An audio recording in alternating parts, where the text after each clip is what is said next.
Agora, Mauro, tem um abismo hoje, né? A gente sempre fala isso, entre o Flamengo e o Vasco. São 3 anos sem vencer o Flamengo, sem o Flamengo perder do Vasco. O Flamengo massacrou, recentemente teve uma vitória de 6 do Flamengo e ontem poderia ter sido de novo se não fosse o Léo Jardim. Porque pelas chances criadas e as defesas do Léo Jardim, Mauro, o Flamengo poderia ter feito 7, 8 gols. E aí eu vejo algumas pessoas, expulsão, mudou o jogo. Gente, o Léo Jardim tinha feito 4 defesaças já no primeiro tempo. A expulsão foi justa. Tem gente que está querendo achar uma forma de criticar a expulsão. O cara pisa na panturrilha do Carrascal, o Barros, fora do lance. Não dá, né, Mauro, para questionar alguma coisa dessa vitória. Foi até, eu não vou dizer humilhante, porque o placar foi 1-0, mas foi um massacre do Flamengo. É muito constrangedor alguém ficar tentando discutir arbitragem num jogo desse, né? Aliás, o Barros foi muito tolo, né? Porque se ele quisesse parar a jogada, dava um totozinho ali no Carrascal, né? E faria falta. Ele foi na panturrilha. O juiz estava do lado, o árbitro ali. Acabou tomando um cartão desnecessário, com 5 minutos de jogo. Acho que a bronca tem que ser com o jogador do Vasco, né? A bronca do Vasco. O Vasco foi totalmente dominado, uma atuação péssima, muito ruim. E o Flamengo se impôs de forma avassaladora, né? Muita gente ficou depois, o time conseguiu correr. Gente, a questão de não querer fazer o jogo agora não significa que o jogador não consiga correr. No cenário ideal, até eu falei sobre isso durante a semana, a pessoa do clube me falou, Mauro, no mundo ideal, os caras não estão prontos a correr mais do que 20, 30 minutos. Porque o que acontece? Uma equipe de futebol, quando começa a temporada, é o que fazem os europeus, que têm pré-temporada de fato. Ela faz uma preparação física que é a base da temporada. Então você tem que fazer um preparo dos jogadores no começo da temporada para que ele depois faça a manutenção desse condicionamento ao longo da maratona de jogos. Então você pode colocar os caras em campo, todo mundo correr e ninguém sentir nada. Pode sentir hoje, amanhã, daqui a 2 dias, daqui a uma semana. Por quê? Pela precipitação. Claro que o Flamengo vai agora tentar minimizar esse risco, tratando cada caso de forma muito atenta e específica. É uma tarefa agora para médicos, preparador físico, fisiologista, para o técnico na hora de escalar também, com os relatórios que ele vai recebendo do estado dos jogadores, porque hoje em dia você consegue acompanhar a tendência do corpo de qualquer atleta em relação à lesão, propensão à lesão e tudo mais. Então o receio era esse, era não mexer num planejamento que mirava o quê? Ter esses dias todos só treinando, condicionando, treinando físico e técnico, para a equipe ir a campo contra o Fluminense, não completa, e aí mais inteira contra o São Paulo, possivelmente já inteira contra o São Paulo, no máximo contra o Corinthians no dia 1º na Supercopa. E aí teve que antecipar isso. Eu achei até que ele colocou mais titulares do que profissionais, digamos, do que eu imaginava. O único da base foi o Daniel Salles, jogando pelo lado esquerdo. Ele originalmente é lateral direito, mas também joga por ali, jogou por ali, deslocado, porque ele não tinha outro lateral para começar o jogo. O Alexandro só poderia jogar 45 minutos e ele não tinha o Ayrton Lucas e o Vinha foi negociado com o River Plate. Aí depois o garoto naquela função. Segurou o Jorginho e o Arrascaeta, não foram nem relacionados, né, e foi para o jogo. Foi para o jogo e dominou completamente. O Vasco teve 2 chances no começo do jogo. A primeira tinha impedimento, né? Eu achei até que não foi impedimento, mas a jogada, se vai ser gol, o VAR talvez validasse, mas a bola bateu na trave. E a jogada depois do PH com o GB, né? As siglas do Vasco, que chutou para fora, né? A bola passou direito do Rossi. O Vasco não chutou mais no gol. Então foram 2 chutes no gol, né? Na estatística, um só valeu porque o outro tinha impedimento acusado pelo auxiliar. E 32 finalizações do Flamengo. No primeiro tempo, o Flamengo já tinha quase 20. Eram 11 contra 11. Foi um total domínio. O Léo Jardim fez defesa o jogo inteiro. Eu acho que o jogo diz muito sobre o Vasco, sobre o Fernando Diniz, que foi muito mal também, muito mal. Você vê que o Vasco, que é um time que gosta de ficar com a posse de bola, os times do Fernando são assim, teve 30 e pouco por cento, 37, 38, sei lá, de posse de bola. O Flamengo teve 60 e poucos por cento. Foi uma coisa muito avassaladora em todos os níveis, né? Finalizações, posse de bola, defesas do goleiro. O goleiro do Flamengo não fez nenhuma defesa, a bola nem foi no gol. E 1-0 acabou sendo um placar bem magro, porque o Flamengo continua perdendo muito gol, né? Tem isso também, porque tem as defesas do goleiro e os gols perdidos. E o Léo Jardim estava num dia inspirado e fez grandes intervenções. Se ele tivesse um dia de um goleiro, não digo falhando, mas assim, num dia não muito inspirado, seria uns 3-0, eu acho, ou talvez 4. E não, assim, ele poderia ter tomado gols ali sem ser questionado. Sabe, aquela bola quente, você fala, não, defesa difícil, o goleiro poderia fazer, mas se defende é uma grande defesa. Fez várias defesas difíceis. Foram 10 defesas, umas 5 difíceis, eu calculo, 4, 5 difíceis. Então, o que vimos foi, de fato, uma superioridade muito grande. Nos últimos 35 jogos, atenção para esse número, 35 jogos, vou repetir, 35 jogos, o Flamengo ganhou 20, o Vasco ganhou 2. O Flamengo ganhou 20, o Vasco ganhou 2, em 35. Os outros foram tudo empates. São 13, né? 13 empates. 13 empates. É brincadeira, gente. É um abismo até constrangedor, Mauro. É até constrangedor pro Vasco, são 3 anos sem ganhar do rival. Vai fazer agora em março, 3 anos. Foi 1-0 o gol do Puma Rodrigues, no Campeonato Carioca, a última vitória do Vasco. Cara, é um negócio assustador, né? Muito assustador. Agora, o que acontece? Isso começa fora do campo, gente.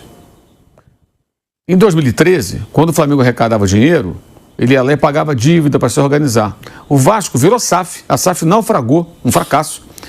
Entrou em recuperação judicial, que é o passo anterior à falência. Aí chega para o credor e fala assim, olha, eu vou te pagar com um deságio de 92%. Aí quando vende o Ryan, pô, vou acertar minhas contas, não. Vai lá, atropela o Boca, traz o Rinestrosa, traz o Brenner em São Paulo. Vai contratar jogadores de milhões de dólares, de euros. Ah, mas está entrando dinheiro do Ryan, mas tem as dívidas, está até em recuperação judicial. Cara, isso é bizarro. Então o Vasco não está se organizando. O Vasco não está fazendo nada para mudar isso. Vai trazer mais alguns jogadores, fortalece um pouco mais o elenco, como fez no ano passado, mas vai continuar muito longe do seu grande rival e de outros times mais bem preparados na parte financeira, administrativa e, consequentemente, em campo. É isso. Vai continuar longe. Pode ganhar um joguinho aqui, ficar mais não sei quanto sem ganhar. Essa é a realidade. Isso que a gente está falando não é uma opinião, é uma constatação, é só você olhar. Eu acho que fala-se muito pouco sobre isso, sabe? A gente fala muito do Corinthians, a dívida do Corinthians, a dívida de São Paulo, e a dívida do Vasco é colossal, gente. 1,4 bilhão, alguma coisa assim. E detalhe, existe hoje na mão de clubes brasileiros o Coringa, né? Fosse um jogo de cartas, tem um Coringa, o Coringa da SAF. Ah, se tudo for mal, vira o SAF. Jogo na mesa aqui, vira SAF. E aí seja o que Deus quiser, né? Tem SAFs e SAFs, né? O Vasco, até esse Coringa já foi queimado. Não tem. Não tem, caramba, cara. Aí o Vasco entra em recuperação judicial, que é um recurso para você se reestruturar. Ontem até eu vi, foi engraçado, o camarada mandou assim para mim uma mensagem na live. Não, mas uma empresa em recuperação judicial pode contratar funcionários, até continuar funcionando. Sim, mas no futebol, esse funcionário bonitão custa 5 milhões de dólares. Você não contrata um jogador e um funcionário, sei lá, um office boy, um gerente, uma secretária, um segurança. Você não contrata um funcionário para uma empresa e paga 5 milhões de dólares para tê-lo. Você paga o salário do cara, que muitas vezes é bem pequeno, não é isso? Agora, no futebol, para trazer um jogador, é como se essa empresa em recuperação judicial, o dono comprasse um iate. Não, mas o iate não joga, não é necessário o jogador. Ah, o jogador é necessário? Não é necessário. Você não pode ter, você não tem dinheiro. Você tem dinheiro, mas tem dívida. Então você não deveria ter esse jogador, você vai ter os jogadores que você pode pagar. Comparação esdrúxula, quer dizer, o futebol tem peculiaridades. Então, essa fase do Vasco se explica de fora do campo para dentro, cara. É muito claro. Um dos executivos da 777, quando ela desembarcou aqui no Brasil, após uma derrota do Flamengo para o Vasco no Campeonato do Rio de Janeiro, virou e falou o seguinte: é a última vez que os dois times se enfrentam com essa disparidade técnica. Ou seja, ali embutida uma promessa, contrataremos jogadores tão bons que em alguns meses, dentro de no máximo um ano, teremos aqui jogadores para enfrentar o Flamengo. É mentira. Isso não aconteceu. E também você não monta em um ano um time. O time que o Palmeiras tem, que o Flamengo tem, são times que foram sendo formados ao longo das temporadas. Você contrata tantos aqui, outros ali, mais outro, vai chegando, né? Uns vão saindo, vão chegando e está sempre mudando. E isso nunca aconteceu. E o Vasco contratou vários jogadores quando virou SAF, mas nada deu certo. Nada deu certo e agora poderia pegar o dinheiro do Ryan e começar a pagar a conta, arrumar a casa, ter um time mais... Ia perder do mesmo jeito do Flamengo. Contratou um monte de jogador no passado, continua sem ganhar do Flamengo. E foi a final da Copa do Brasil, batendo pênalti aqui e ali, né, avançando aos trancos e barrancos, e nos pênaltis foi eliminado. Foi derrotado na final. E no campo, aliás, foi derrotado na final pelo Corinthians e acabou perdendo o título da Copa do Brasil. Né? Não ganhou. E se ganhasse também, o que ia mudar? Ganhou um título ali, comemora aquele título, mas os problemas continuam gigantescos, enormes. Então, assim, isso vem de fora do campo. Sabe? É incrível alguém não querer olhar para isso. É como se fosse o seguinte, você pega, um raio-x da realidade. Está ali, ó. Gente, 35 jogos, 20 derrotas e 2 vitórias contra o seu maior rival. Olha, no mundo, sei lá, só Torino e Juventus talvez tenha aí uma disparidade dessa. Sei lá, tem que pesquisar bastante para encontrar 2 rivais que tenham... Eu acho que Torino e Juventus há muito tempo nem é uma rivalidade assim, né? A Juventus rivaliza mais com os Barcelona e Espanhol, mal, talvez. Mas não é um rival, né? É o grande da cidade e o pequeno médio da cidade. Estou falando 2 grandes, que o Torino já foi um grande na Itália, né? Já foi um time dominante, mas muito lá atrás, no passado, né? Pô, você pegou o rival do Chelsea, é o Fulham, mas é menor. O Fulham é rival do Chelsea, o Chelsea não é rival do Fulham, é uma coisa ao contrário. Estou falando de assim, 2 rivais. Como se fosse Inter e Milan, sabe? Fosse Lazio e Roma, como se fosse Liverpool e Manchester United, não City. City é depois. Os rivais eram Liverpool e Manchester United, cidades próximas ali e tal. Sabe? Grandes rivais de verdade, né? Que se enfrentam ali duramente. Cara, difícil encontrar River e Boca, né? Raça Independente. Na Argentina tem vários duelos assim. Pega Cruzeiro e Atlético. Pega os clássicos de São Paulo, Palmeiras, Corinthians, São Paulo, Santos, se enfrentando. Acho que nenhum deles você vai encontrar um negócio de 35 jogos, um time ganhou 20 e outro ganhou 2. Tem que pesquisar, vai ser difícil achar algo parecido. Sério, você vai ter domínio de um, de outro, mas dessa maneira, cara, é um negócio... Isso se explica de fora do campo, sabe? O vascaíno tem que olhar para isso, cara. Tem que olhar, o que acontece? É isso, e vai continuar desse jeito.